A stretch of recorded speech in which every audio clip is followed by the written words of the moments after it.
Well, hello everybody. I know the last time I did an update I said that I was gonna continue making playthroughs of video games, but unfortunately I was not able to due to school and my friend Ivan being a total asshole and not wanting to actually do those playthroughs. And yes, he's holding the camera right now. Anyways, this is a New Year's update, and from now on I will be adding more videos, but not playthroughs of video games.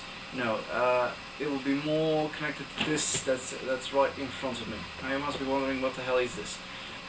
This is a war game. It's Warhammer 40k.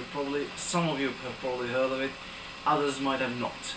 So, without further ado, I will say I've been into Warhammer 40k for a while now, a couple of years, but I never actually said anything about it because I wasn't interested in posting videos on YouTube about it. I was too busy with playthroughs. Now I'm switching to Warpath from Mantic Games. I'm just waiting for the package to arrive, which might not be anytime soon. Depends on when the holidays will end. But this I've had for some while now. I didn't paint them, I just constructed them.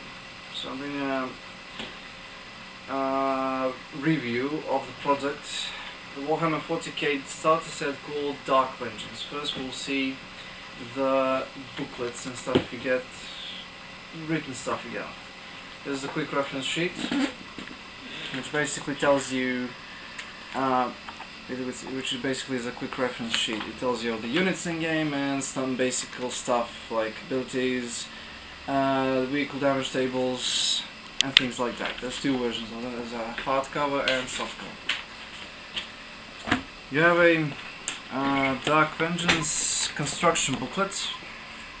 It's relatively nicely done. 3D models. They probably use 3ds Max, but I'm not sure. I'm actually paying attention to it. Every model is nicely described, how to make them, and all that stuff. And of course you have the Dark Vengeance manual. On the front page there is art, on the back page there is more art, but from actual figures. From inside it tells you some basic stuff and some basic scenarios about how to play the game with the figures provided in this starter set. So, you know, basic stuff. You also get a rule book from this, but the rule book is placed somewhere off screen and I was too lazy to get it. Now, let's see what you get inside the box. So, here are the figures. I've placed them. Oh, one guy fell. You got two fractions. You have the Chaos Forces and the Dark Angels. Let's start off with the Dark Angels. The Dark Angels, you get one tactical squad, which is placed right here. There's a Devastator plasma cannon. The rest are equipped with bolter guns, and you have one guy that is armed with a plasma rifle. And the sergeant, of course, with a plasma pistol, because Dark Angels are plasma fanatics. You have a Force Commander with a power sword, and they come by bolter plasma. You get a Librarian, which is a librarian. He has special powers, psychical powers.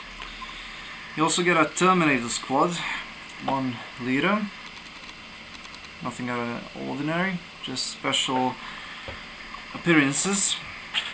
And 4 Terminators, normal Terminators. One of them is armed with an assault cannon. The rest have power fists and chain fists, if I think that's the correct phrase. So yeah, and you have a bike squad of 3 bikers with a biker sergeant who's armed with a chainsword, twin bolters, and 2 others, normal guys that are armed with twin bolters, but one has a plasma rifle up here, plasma rifle on him. So that's for the Dark Angels. It's not a big contingent, but it's enough. For the Chaos Forces, you have 2 squads of Chaos Heretics. It's a new unit. It's I think it's a new unit. It's something like a Imperial Guardsman, but for Chaos. There are two versions. The long-range version squad is basically armed with auto guns and auto cannons. I think this is an auto cannon, but don't believe me on my word. I need to check the reference sheet. All in all, this is the long-range squad, guys, and this is something of a squad leader.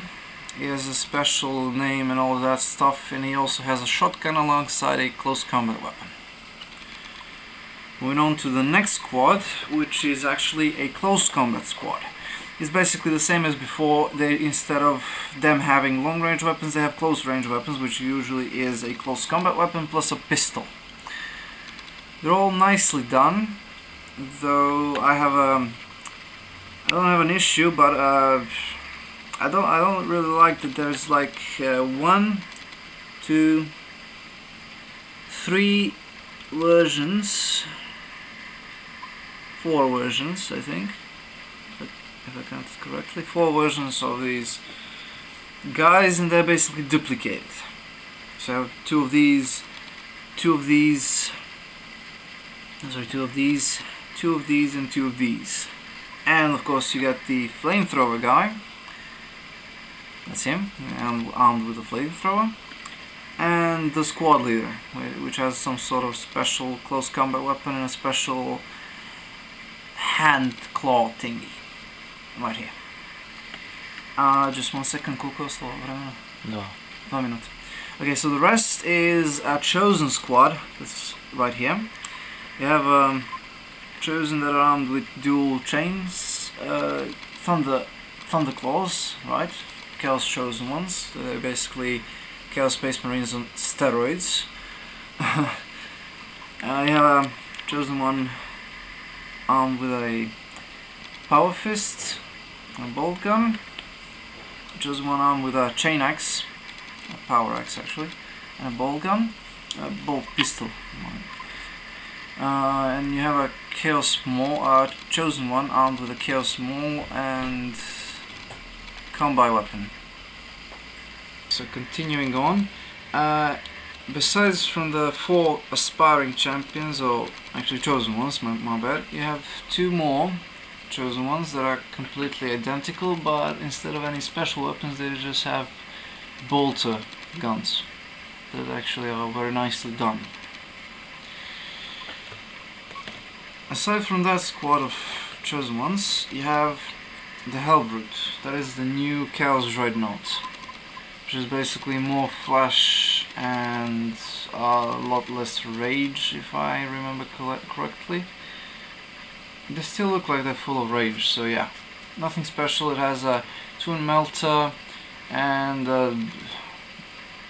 some sort of a dreadnought fist, I don't know, close combat weapon, and it looks terrifying with a lot of flesh on it. Now the last thing, and the most prettiest thing, I'd said, the most nicely done thing in this entire set, in my own opinion, is the Chaos Lord.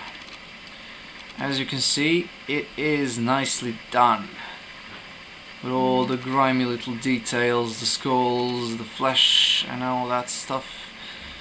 It's technically a badass, with those badass horns. Well, as for his weapons, he has a sword and a plasma pistol. That's about it. I think that's it. That's about it. No, don't end yet. I just need to check the quick reference sheet. I'm really now interested into seeing what the Chaos Lord has. There's a power sword, a plasma pistol, frag grenades and crack grenades. Basically almost every figure here is armed with frags or crack grenades. So that's about it. That's the Warhammer 40k Dark Vengeance starter set that came out last year or this year. This year. And yeah, it's for two or more players. Actually, it's technically for 2 players. But oh well. Besides this, you get your basic rulers and templates for flame weapons, blast weapons, and your classical, those long red inch meters, which you can use, which you always get with every starter set. And of course dices. You get 9 dices plus 1 scatter dice. So that's it. You don't get paints. That's my main issue with this thing. You don't actually get any paints to get you started with this. So I have to buy extra paints, which means that Games Workshop is greedy. Which is the main reason as to why I'm switching for 2 Mantic games, playing Warpath. Warpath, I will do a review of it once the box arrives. Or I might do a blog interview type of thingy to tell my opinion on Mantic games and the games that the war games that it produces. All in all, this starter set, in my opinion, is a cool one. If you're a Space Marine player or a Dark Angel player, it's a good add-on. If you're a Chaos player, you can easily use this to boost or to start your army, new Chaos army, because the new Chaos Space Marines army came out this year and it's looking sweet. It's quite balanced, it's not sucky as it used to be. Now they actually stand a chance of fighting against other forces, and I mean they were good before, but now they're even better. Chaos Demons are still fucked. That's about it. Thank you for joining in, and I'll see you next time.